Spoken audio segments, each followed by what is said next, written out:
Have you ever felt like you were caught in a storm that just wouldn't end, and the one stirring it up was actually your own thoughts? It's not a storm on the outside, it's quiet out there. But inside, it's chaos, thought after thought, from regrets of the past to worries about the future. From little things you forgot to, big things completely out of your control. And the more you think, the more tangled it gets. The more tangled, the more you think, until at some point, you can't even tell who you are anymore, or whether that voice in your head is really you, or just a pattern you've gotten stuck in. I've met so many people who came to the temple in exactly that state. They couldn't sleep, they couldn't focus, they felt tired, discouraged, even numb to life itself. And yet, from the outside, everything looked fine. The real suffering wasn't from having too much to do. It was from having too much going on inside their minds. But here's the beautiful part, and it might surprise you. Each one of us already carries the ability to heal our own minds. We don't have to go anywhere special. We don't have to become someone else. We just need to learn how to observe ourselves with a bit of understanding and a bit of patience.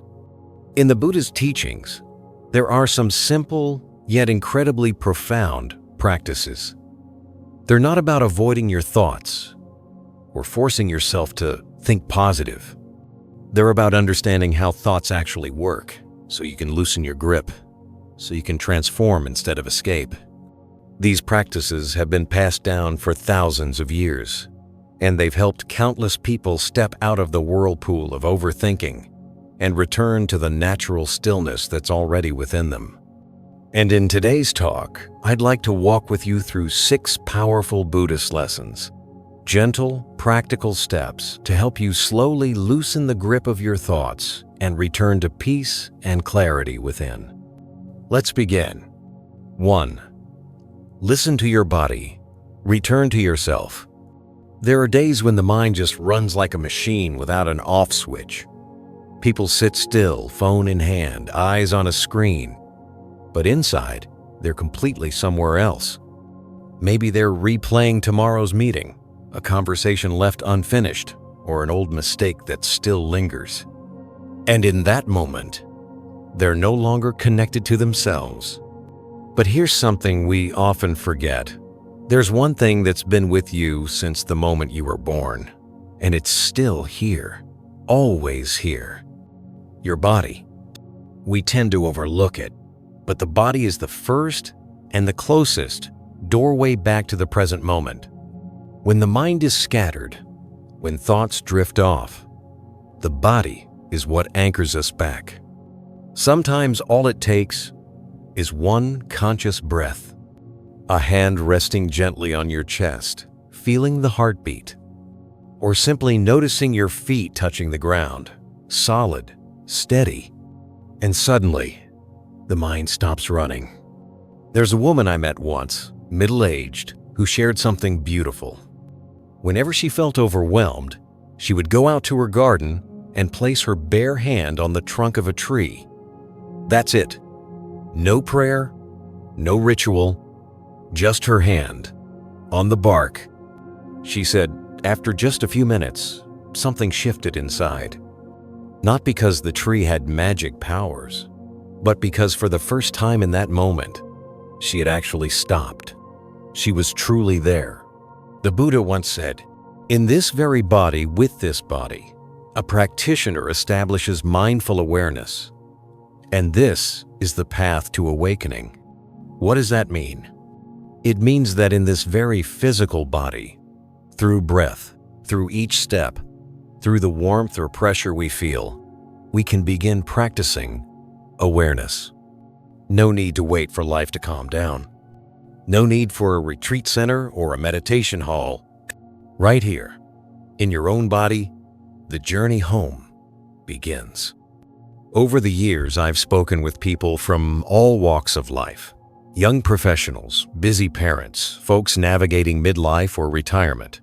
And across the board, they all had one thing in common. When the mind is spinning, the first thing we lose touch with is the body. We get lost in our heads, bouncing from thought to emotion to memory. And all the while, the body keeps breathing for us, carrying us, holding all that we forget to feel. Sometimes, just sitting down and noticing the palms of your hands, or the gentle rise and fall of your belly as you breathe, is enough to remember you're still here, you're still alive, you're still present. There's a beautiful practice in Buddhist meditation called body-based mindfulness. It simply means being aware of the body in motion. When you walk, know that you're walking. When you lift your hand, know that you're lifting your hand. It sounds easy, but once you really try it, you'll realize how often we live without actually being here. The mind can't rest if the body hasn't settled, and the body can't settle if we don't take time to listen to it. I remember one man in his 50s who said he had struggled with insomnia for years. His mind never stopped talking. He tried everything: meditation, chanting, even medicine. But what finally helped him? Lying down, placing his hand on his belly, and simply feeling his breath coming in and out like gentle waves. That night, for the first time in years, sleep came softly. Not because he forced it, but because he was finally present with his body. The body is the most loyal companion we have, and yet it's often the one we ignore. But if we learn to listen, it becomes the guide that leads us home. You don't need to do anything dramatic. You don't have to change your whole life. Just start from somewhere close. This body, this breath, this moment. And when you touch your body with gentle attention, you're already taking the first steps on the path to awakening. In a world that's constantly rushing, maybe that alone is an act of courage.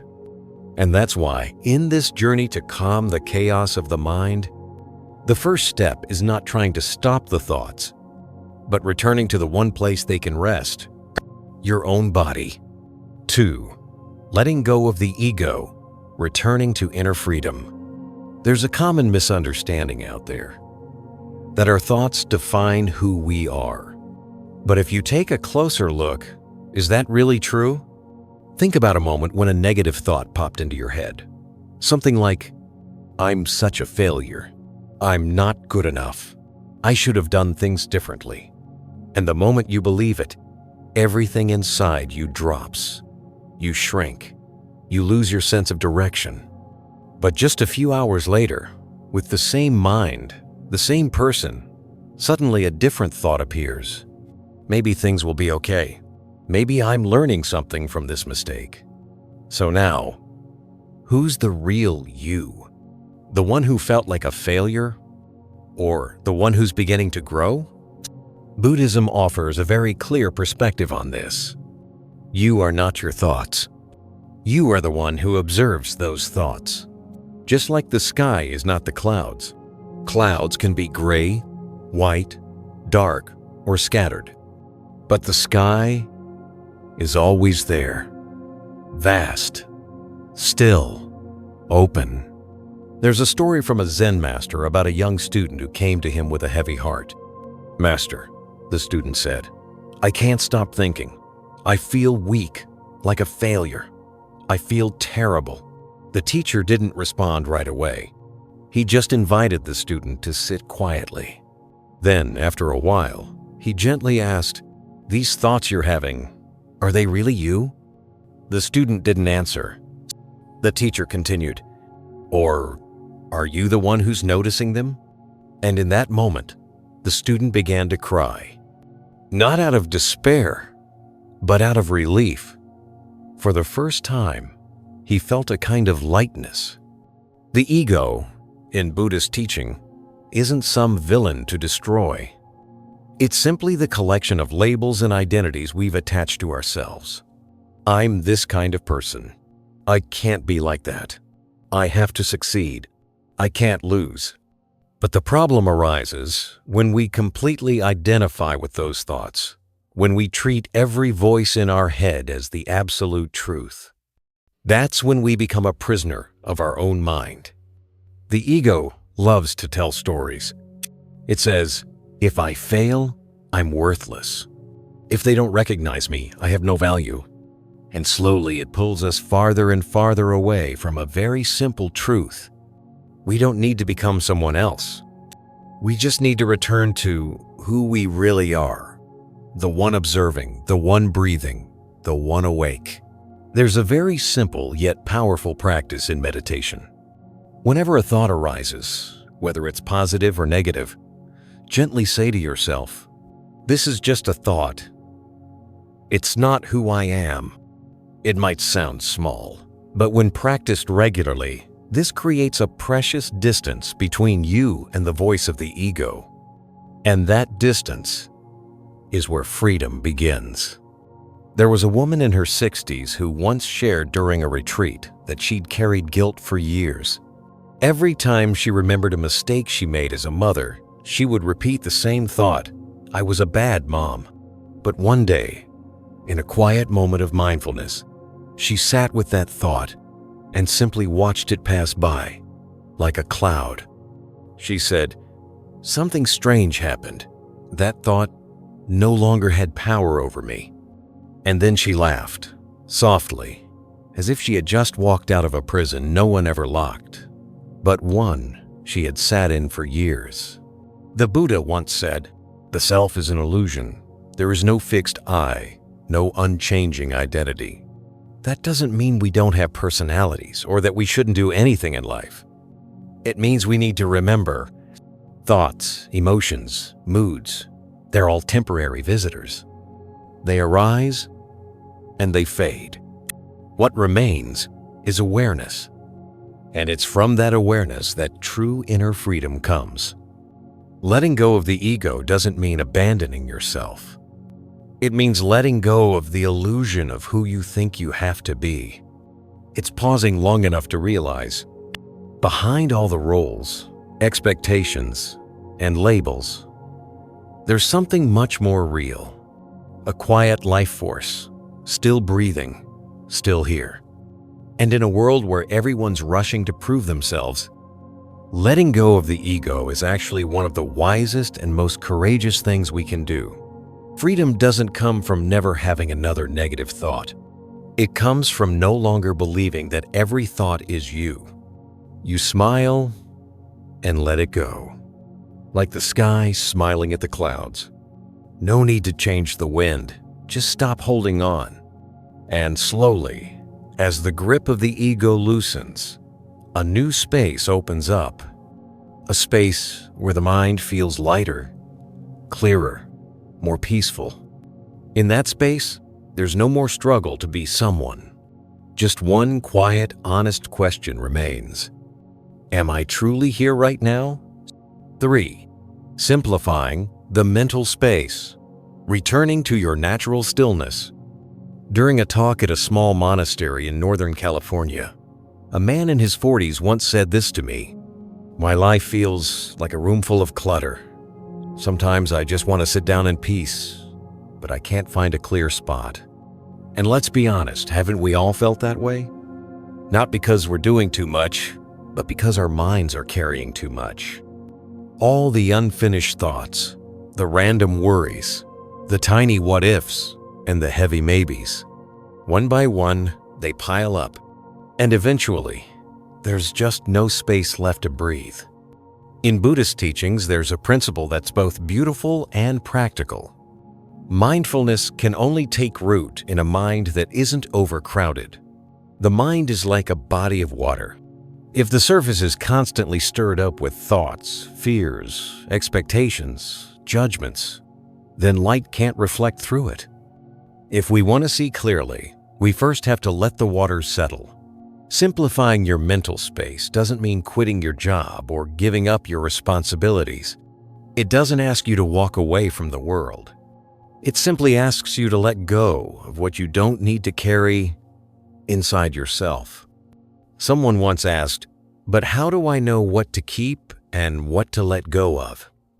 And the answer doesn't always come from knowledge, it comes from how you feel. If a thought weighs you down, makes you close off, makes you anxious or rigid, maybe it doesn't belong in your inner space anymore. The Buddha once said, "Just like a house covered in dust must be cleaned regularly for light to come in, so too must the mind be cleared of clutter." So what if, just for a few minutes each day, you paused and asked yourself, what am I holding on to today that I don't need anymore? That alone is already a form of inner housekeeping. There's a classic Buddhist story about a student who came to a Zen master and said, "Master, I want to learn how to find peace." The master didn't say anything. He simply poured tea into the student's cup until it overflowed. Startled, the student said, "Master, it's full. You can't pour anymore." The master smiled and said, "Your mind is just like this cup. How can you receive peace when it's already too full?" It sounds simple, but it's exactly how most of us live. Our minds are full of plans, regrets, expectations, memories. Yet we still want clarity, peace, and new insights. But how can anything fresh enter if nothing old is released? In today's world, we're not just busy with our hands, we're busy in our heads. Notifications, news, emails, messages. They keep us in a constant state of reaction. And this leads to a kind of quiet exhaustion, not of the body, but of the soul. An elderly woman in her 70s once shared during a retreat, "It's not the grandkids or the illness that wears me out. It's my mind. It just won't stop bringing up old stories, family drama, and things that should have gone differently." But after a few days of doing nothing more than breathing, walking slowly, and letting herself stop trying to fix everything, she said it felt like she had just cleaned out an old house. Her inner space felt lighter. And from that day on, she made it her practice to let go of one thing each day, just one. Maybe a worry about the future. Maybe an old sadness that keeps revisiting. Maybe a thought like, "I need to be better than this." Letting go of just one thing each day, she said, began to open up space. And in that space, stillness could grow. Simplicity isn't about how many things you do. It's about how entangled your mind is with what you're doing. Someone once said, "It's not doing a lot that tires me out. It's thinking too much about things that don't really matter." That's worth pausing for. Every day, maybe we could ask ourselves, do I really need to carry this thought? Is this worry actually helping me? If I set this burden down, what might I gain instead of lose?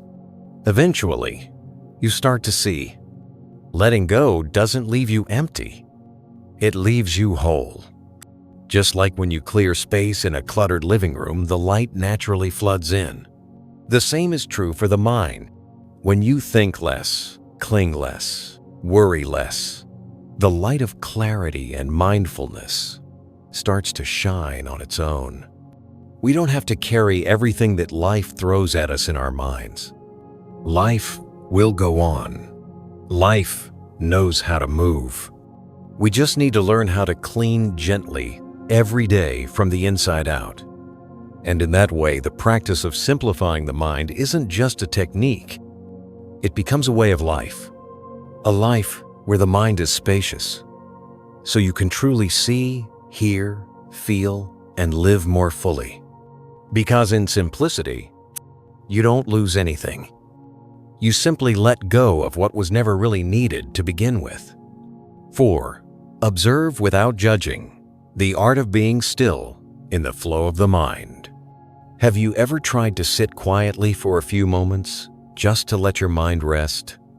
But before even 30 seconds pass, you find yourself thinking about an unpaid bill, an awkward conversation from last week, or something you did 10 years ago? The mind has its own way of pulling you in every direction. It's like each thought is a door, and you're constantly being pulled through one after another sometimes without even knowing how you got there. So, what do many people do? They try to fight it, push the thoughts away, force positive ones in, reject the negative.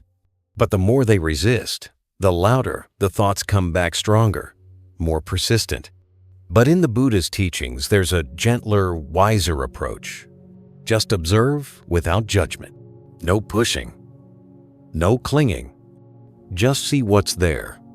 Like the sky doesn't try to hold on to the clouds, and it doesn't chase them away either. Clouds come. Clouds go.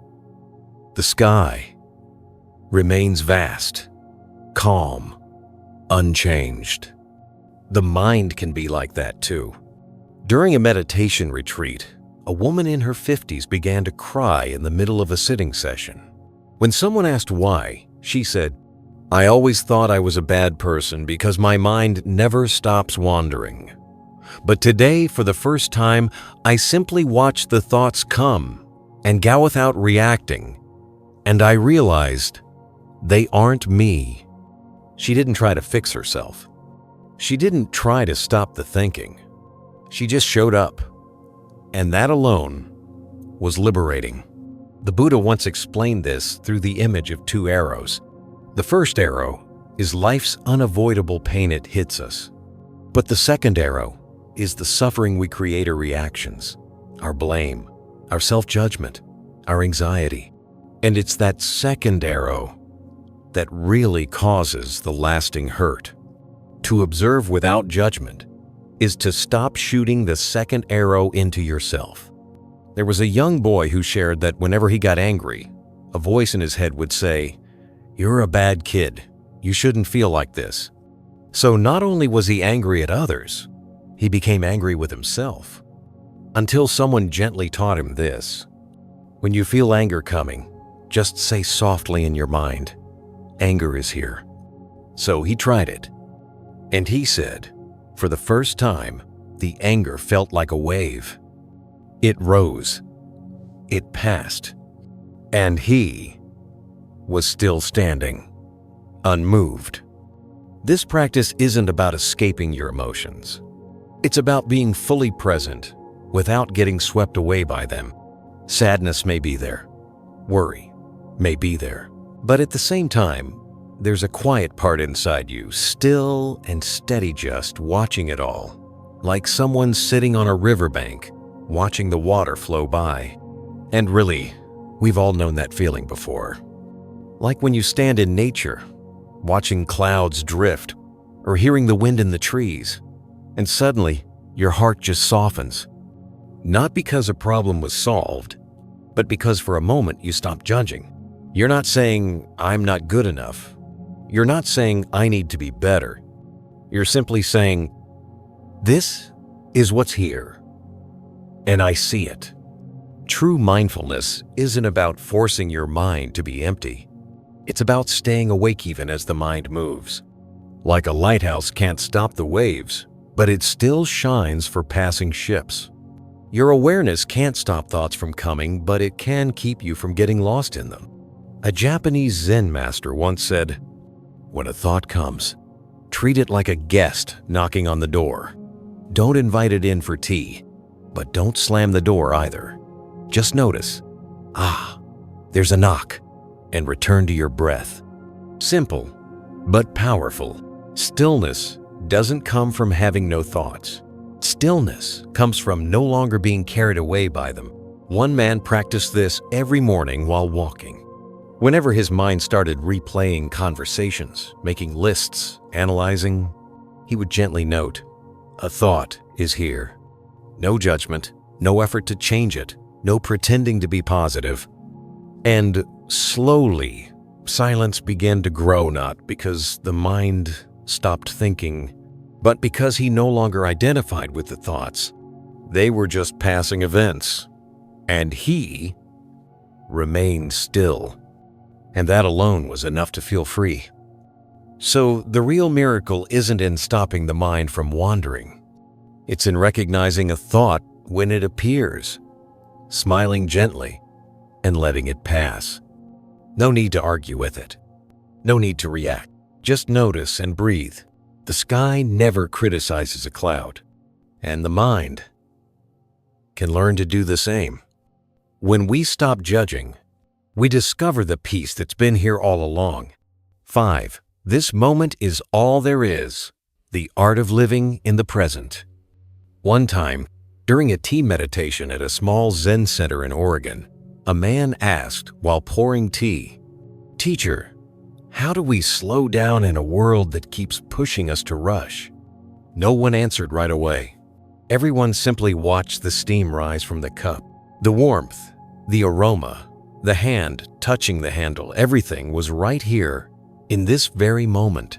And that was the answer. Modern life keeps us busy, but not just because of work, kids, bills, or the endless stream of news. We're busy because our minds are constantly being pulled in different directions. Part of us is stuck in the past. I should have. And another part is worried about the future. What if that happens? Very few of us actually live in the only thing that's truly real this moment, right now.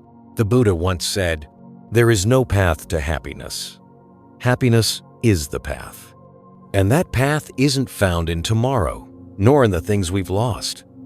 It's in the steps we're taking now, in the breath we're taking now, in the warmth of tea on the tongue right now. There was a woman who shared her morning ritual. Before her kids woke up, she would brew a small cup of coffee and sit by the window. No phone, no to-do list, no mental planning, just sitting and drinking. And she said those 10 minutes each day saved her from years of depression. Not because coffee is magical, but because for those 10 minutes she was fully alive. Living in the present doesn't mean we forget the past or stop planning for the future. It simply means don't lose yourself in what's already gone or what hasn't even happened. When washing dishes, just wash. When walking, just walk. When hugging, someone just hug. Don't glance at the clock or worry about the unread emails. During a retreat, an elderly man in his 70s once shared something that touched everyone in the room. He said the biggest regret in his life wasn't the mistakes he made. It was the moments he had, but didn't truly live. "I once stood on a hilltop with my wife," he said, "watching the sunrise. But my mind was already in a meeting that afternoon. Now, she's gone, and I can't even remember the sunrise that day." His words brought a heavy silence, because at some point, we've all missed a sunrise like that. In Buddhist practice, mindfulness isn't some faraway concept. It's simply the art of returning to what's already here. Just sitting with the breath. Just placing a hand over your heart and feeling it beat. Just watching a leaf outside the window dance in the breeze and realizing, I'm alive. One Zen teacher used to tell his students, eat like it's your last meal. And when a student asked, isn't that a bit dark? The teacher smiled gently, not to scare you, but to help you cherish it. Because when we realize there are no guarantees of next time, we begin to truly live this time. We don't have to wait for illness, loss, or some major turning point to wake us up. We've already let too many days slip by with our hearts somewhere else. There's a beautiful teaching that says, imagine you're walking across a narrow rope bridge stretched over a deep canyon. The wind beneath you, the mountains on either side. You can't turn back. You can't leap to the end. All you can do is take one step, one mindful step, right here. And if you step with awareness, each step becomes a step of peace. The present is the only place where life actually touches us. Suffering doesn't arise from the now. It often comes from what's behind us, or what hasn't arrived yet. But in this moment, if you bring your awareness back home, even if the world outside is chaotic, there can still be a quiet sky within. Maybe you're listening to this video while washing dishes, or driving, or pausing during your workday. Take just a second. Feel your feet on the ground. Feel your breath going in and out. Feel the air gently touching your skin. And say to yourself, I am here. In this moment, I am alive. No one can promise that tomorrow will come. No one can tell us how much time we have left. But if we live fully right now, even a short life can feel complete. And just like that, every moment becomes sacred. We don't need to do anything grand.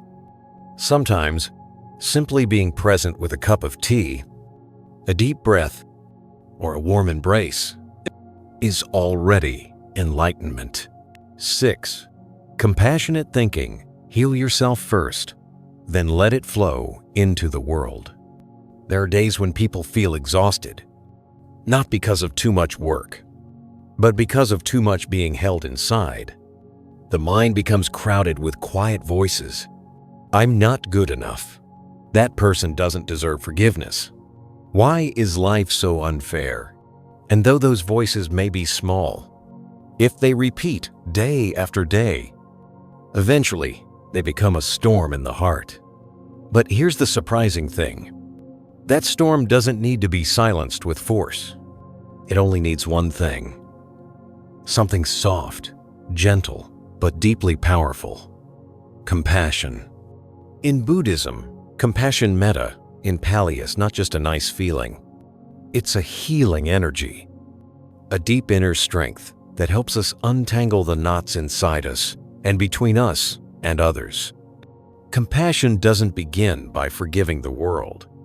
It begins with learning to look at ourselves with softer eyes. I once heard a middle-aged man share during a meditation retreat that he had lived for years under the weight of regret haunted by past mistakes. He said, I've never felt like I deserved to be loved. But during a metta meditation, he was invited to repeat a few simple phrases. Directed at himself, may I be at peace. May I be healthy. May I be free from suffering. At first, it felt strange to him. Too simple, even a little fake. But after a few days of repeating those words in silence, he began to cry. Not because something was wrong, but because for the first time in his life, someone had offered him a blessing, and that someone was himself. The Buddha once said, a mind filled with loving kindness is like a lamp that not only lights up itself, but shines light all around. When we practice compassion for ourselves first, then for others, those negative thoughts soften. Even the tension in the body begins to loosen. It's like pouring fresh water into a bowl of ash. Slowly, the dust settles. No need to force anything. Just patience. One of the most powerful parts of metta meditation is offering kindness even to those who are hard to love. Not to make them more deserving, but to free ourselves from the heavy weight of anger and pain. I remember a woman in her 60s who once shared this story. She hadn't spoken to her younger sister in over 10 years due to an old misunderstanding. Every time she thought of her, her chest would tighten. On the outside, she smiled with life, but inside, she was still hurting. During a metta retreat, she was invited to say, may she be at peace. May she be happy. May she be free from suffering. At first, she couldn't speak. Each word felt like a cut. But then she said, when I stopped trying to forgive and just tried to feel lighter, something in me began to shift. The distance began to melt. Practicing compassion doesn't mean we become naive or let people walk all over us. It means we choose not to let old wounds run the show. We can remember what happened without letting it imprison us in resentment or fear. And sometimes, the hardest person to love is ourselves. A young woman once said to me, I know how to love others. I just don't know how to love myself. She had grown up being judged constantly, always having to perform to earn love. When she was invited to practice compassion toward herself, she felt awkward, like she was doing something wrong. But slowly, from that awkwardness, a door began to open. She realized she didn't have to be perfect to be worthy of love. Compassion is not a feeling, it's a choice. Every day, we decide what kind of thoughts we plant in the soil of the mind. And if we choose kind, a gentle word, a soft gaze, a silence filled with understanding, then over time, a new garden begins to bloom inside us. Imagine the mind as a patch of land. If each day we plant judgment, comparison, or hatred, that land becomes dry and hard. But if we begin with the smallest things, a quiet blessing, a silent forgiveness, a smile of gratitude toward ourselves, then even the driest soil starts to soften, and eventually, it blooms. And here's the beautiful part. When our hearts are full of compassion, the world starts to change. Not because others change, but because our way of seeing becomes gentler. Instead of reacting, we begin to understand. Instead of judging, we listen.